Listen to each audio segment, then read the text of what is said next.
Welcome to Man Does Tech, where I solve the problems you didn't even know you had. You start by removing price tracking bias. Open a private window and set your browser to incognito. Enter origin, destination, and select flexible dates. This widens the pool and lowers cost. Once done, add nearby airports and allow 1 or 2 stops because non-stop is often pricier. Make sure to compare results on 2 devices quickly. Patterns reveal true low fares. By doing this first, you unlock the next step, systematic comparison, without wasting time on obvious setup. You now run parallel checks. Start with 3 aggregators, then cross-check the airline's own site. Aggregator quirks often miss carrier promos. Use fare calendars and +/1 3-day searches to spot cheaper departure or return combinations.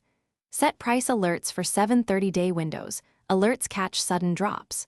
Also filter for bag fees and change policies. Lowest fare can cost more later. Once you see a candidate, pause and inspect refundable or hold options before booking. You finish by locking the fare. Prefer the airline site to reduce risk and use a card that gives travel protection or points. Confirm layover times, visa needs, and seat availability. Then reconfirm reservation 24-48 hours before departure.